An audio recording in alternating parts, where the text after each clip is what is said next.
혈관이 조금 늘어나면 안쪽 공간이 넓어져 오히려 안전해질 것처럼 보입니다. 하지만 대동맥에서는 정반대의 일이 벌어질 수 있습니다. 같은 혈압이라도 혈관의 반지름이 커질수록 벽을 둘레 방향으로 벌리는 힘은 더 커집니다. 조금 늘어난 벽이 더 큰 힘을 받고 더 큰 힘이 다시 벽을 늘립니다. 대동맥류가 한번 시작되면 스스로 위험을 키울 수 있는 이유입니다. 안녕하세요. 인체 설계도입니다. 지난 시간에는 심장이 쉬는 동안에도 혈액이 계속 흐르는 이유를 살펴봤습니다. 과심실이 수축하면 대동맥의 탄력 있는 벽은 늘어나며 압력과 에너지의 일부를 저장합니다.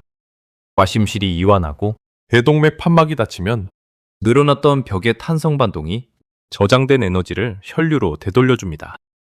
대동맥의 팽창은 원래 매 박동의 충격을 흡수하고 박동과 박동 사이의 혈류를 이어주는 생mem을 지키는 변형입니다. 하지만 벽의 구조가 약해지면 이 팽창의 의미가 완전히 달라집니다. 압력을 저장하고 되돌아오던 벽이 원래 크기로 돌아오지 못한 채 한 구간에서 점점 커지기 시작합니다. 이것이 에오르틱 애뉴리즘입니다. 대동맥류는 대동맥 전체가 고르게 커지는 현상이라기보다 특정 구간의 직경이 비정상적으로 확장되는 상태입니다. 가슴 속 대동맥에 생기면 thoracic aortic aneurysm, 흉부 대동맥류, 배속 대동맥에 생기면 abdominal aortic aneurysm이라고 합니다. 여기서 먼저 두 가지 붕괴를 구분해야 합니다. 대동맥류에서는 약해진 구간의 벽이 박동을 거듭하며 바깥으로 늘어납니다. 반면 대동맥 박리에서는 고압의 혈액이 벽 안으로 파고들어 혈관의 길이 방향으로 새로운 통로를 만듭니다. 같은 대동맥벽에서 일어나지만 하나는 직경이 커지는 붕괴이고 다른 하나는 벽 내부가 갈라지는 붕괴입니다. 대동맥류가 자라는 구간에서는 엘라스틱 라멜레가 끊어지고 스무스 머슬셀이 줄어들며 콜라진을 포함한 엑스트라셀룰러 매트릭스의 형성과 분해의 균형이 무너질 수 있습니다. 이것은 정상적인 벽이 그저 조금 더 늘어나는 현상이 아닙니다. 매 박동 뒤에 손상을 보수하고 하중을 다시 분담해야 할 조직이 점차 그 능력을 잃는 과정입니다. 그런데 대동맥벽은 살아있는 두꺼운 조직입니다. 뇌강 가까운 부분은 혈액에서 확산되는 산소를 받을 수 있지만 벽의 바깥쪽까지는 확산만으로 충분하지 않습니다.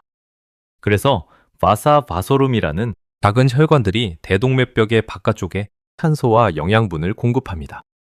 맥관맥의 기능 저하와 벽의 저산소증은 벽의 퇴행에 기여할 수 있고 벽 속 작은 혈관에서 시작된 출혈은 벽 내혈종으로 이어질 수도 있습니다. 다만 이것이 모든 대동맥류와 대동맥 박리를 설명하는 원인은 아닙니다. 복부대 동맥류는 흔히 위널 아트리가 갈라지는 지점보다 아래쪽, 즉 인프라레날 아올타 아래 대동맥에서 발생합니다. 왜 하필 이 구간일까요? 하나의 원인만으로 설명할 수는 없습니다. 심장에서 멀어져 복부로 내려갈수록 대동맥 중간막의 층판 단위 수는 줄어들고 콩팥동맥, 아래 대동맥은 흉구 대동맥보다 탄력판 구조가 상대적으로 적습니다. 맥관맥도 대동맥활과 흉부 대동맥에서 풍부하고 콩팥 동맥 아래 대동맥에서는 훨씬 희박해 중간막 안으로 깊게 들어가지 않습니다. 그 아래에서는 혈류가 두 커먼 일리액 알터리로 갈라집니다.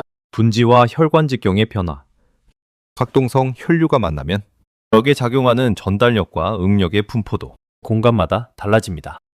그러나 다리 쪽에서 돌아온 하나의 강한 반사파가 이 지점만 집중적으로 때려 복부 대동맥류를 만든다고 단정할 수는 없습니다.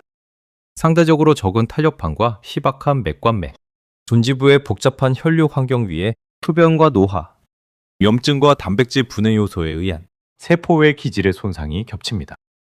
콩팥 동맥 아래 대동맥은 가장 뻣뻣한 벽에 가장 거친 파도 하나가 부딪히는 장소라기보다 여러 구조적 약점과 평생의 혈류 하중이 한 구간에 겹쳐지는 장소에 가깝습니다. 대동맥류를 단순히 압력이 높아 혈관이 풍선처럼 부푼 결과라고만 보면 핵심을 놓치게 됩니다. 대동맥류의 핵심은 압력의 크기 하나가 아니라 그 압력을 받아내는 벽의 강도까지 함께 변한다는 데 있습니다. 벽이 노화와 흡연, 고혈압과 축상경화, 염증 또는 유전성 결합 조직 이상 등으로 약해지면 벽은 같은 압력에도 점차 늘어날 수 있습니다. 흉부 대동맥류와 복부 대동맥류는 잘 생기는 위치와 원인이 완전히 같지는 않습니다. 일부 흉부대동맥 질환은 바이커스피드 에올틱 발브나 마르판 신드롬 같은 유전적, 발생학적 배경과 연결됩니다. 반면 복부대동맥류에서는 나이와 흡연, 족상경화성 위험인자의 영향이 특히 중요합니다. 하지만 어느 위치에서 시작하든 한 번 직경이 커진 혈관에는 불리한 역학적 조건이 생깁니다. 이를 이해하려면 레플라스러를 단순화해 생각할 수 있습니다. 혈관을 얇은 원통으로 가정하면 같은 내부 압력이 작용할 때 반지름이 클수록 혈관벽을 둘레 방향으로 벌리려는 압력이 커집니다. 벽 두께까지 고려하면 반지름이 커지고 벽이 얇아질수록 벽 조직 하나하나가 견뎌야 하는 스트레스는 더 커집니다. 다만 실제 대동맥벽은 두께가 있는 비선형 재료이고 압력이 올라갈수록 콜라겐이 더 많이 하중을 나누기 때문에 얇은 고무관의 공식과 완전히 같지는 않습니다. 라플라스 법칙은 대동맥류의 성장 속도를 하나의 숫자로 예측하는 공식이 아니라 직경이 커진 벽이 왜 더 불리한 역학적 조건에 놓이는지를 이해하기 위한 근사적인 설명입니다. 실제 확장과 파열 위험은 반지름뿐 아니라 벽의 두께와 재료 강도, 염증과 세포의 기질의 손상, 혈압과 대동맥의 위치까지 함께 결정합니다. 정상 대동맥에서는 벽의 탄력과 강도가 이 힘을 견딥니다. 하지만 약해진 구간이 조금 늘어나면 반지름이 커지고 커진 반지름은 같은 혈압에서도 벽에 더 큰 부담을 만듭니다. 더 큰 부담은 다시 벽의 변형을 촉진할 수 있습니다. 약화, 확장, 벽 응력 증가, 그리고 추가 확장으로 이어지는 악순환이 만들어지는 것입니다. 물론 모든 대동맥류가 같은 속도로 커지거나 반드시 파열하는 것은 아닙니다. 성장 속도와 위험은 위치와 원인, 현재 직경과 벽의 상태, 혈압과 개인의 체격 등 여러 요소에 따라 달라집니다. 하지만 일반적으로 직경이 커질수록 벽이 견뎌야 하는 역학적 부담이 커지고 파열 위험도 함께 증가할 수 있습니다. 대동맥류는 오랫동안 뚜렷한 증상을 만들지 않을 수 있습니다. 벽이 서서히 늘어나는 동안에도 혈액은 그 안을 계속 지나가기 때문입니다. 하지만 커진 흉부대동맥은 주변의 기관이나 식도, 왼쪽 리커런트 레린지얼 너브를 누를 수 있어서 위치에 따라 호흡이나 삼침이 불편해지거나 목소리가 쉬는 현상이 나타날 수 있습니다. 복부 대동맥류는 배 또는 등의 통증을 만들 수 있지만 영상검사에서 우연히 발견될 때까지 조용히 존재하기도 합니다. 그리고 약해진 벽이 끝내 압력을 견디지 못하면 럽처가 일어날 수 있습니다. 대동맥은 심장에서 나온 혈액을 높은 압력으로 운반하는 가장 큰 동맥입니다. 따라서 파열은 짧은 시간 안에 매우 큰 내부 출혈을 일으킬 수 있습니다. 여기서 대동맥류와 자주 혼동되는 또 하나의 현상을 구분해야 합니다. 에이올틱 다이섹션입니다. 대동맥류가 혈관의 직경이 바깥쪽으로 커지는 문제라면 대동맥박리는 대동맥벽의 층 사이가 길이 방향으로 갈라지는 문제입니다. 대개 속막에 생긴 작은 파열을 통해 고압의 혈액이 중간막 안으로 파고듭니다. 혈액은 원래의 트루 루멘과 별개로 벽 속에 펄스 루멘을 만들며 대동맥을 따라 위쪽이나 아래쪽으로 진행할 수 있습니다. 하지만 벽 속에 피가 고이는 경로를 눈에 보이는 속막 파열 하나로만 설명할 수는 없습니다. 뚜렷한 속막 파열이나 흐르는 가성내강 없이 중간막 안에 피가 고이는 상태를 인트라뮤럴 헤마토마라고 합니다. 전통적으로는 맥관맥의 파열이 중요한 시작 경로로 설명되어 왔습니다. 다만 일부에서는 영상에서 뚜렷하게 보이지 않는 미세한 속막병변이 관여할 수도 있습니다. 병 내열종은 전형적인 대동맥 박리와 구별되지만 둘 다 에큐트 에오틱 신드롬의 한 부분이며 서로 진행하거나 전환될 수 있습니다. 반대로 고혈압이 맥관맥을 짓눌러 벽을 질식시키고 괴사시킨 뒤 모든 대동맥 박리가 시작된다고 설명하는 것도 지나친 단순화입니다. 맥관맥의 기능 저하와 벽의 저산소증은 중간막 퇴행에 기여할 수 있지만 고혈압과 노화, 유전적 결합 조직 이상과 세포 외기질 손상이 함께 벽의 취약성을 만듭니다. 가성매강이 머리와 팔, 흥장과 척수, 복부장기로 향하는 가지혈관의 입구를 막으면 대동맥이 완전히 터지지 않았더라도 중요한 장기의 혈류가 갑자기 차단될 수 있습니다. 즉, 대동맥박리는 파열만 위험한 것이 아닙니다. 벽 속에 새로 생긴 통로가 뇌와 심장, 턱수와 복부장기로 가는 출구를 막는 순간 대동맥은 열려 있어도 그 장기는 혈액을 잃을 수 있습니다. 이 붕괴는 통증에서도 독특한 흔적을 남깁니다. 대동맥박리의 통증은 흔히 갑자기 시작해 처음부터 매우 심하고 가슴이나 등, 때로는 복부에서 느껴집니다.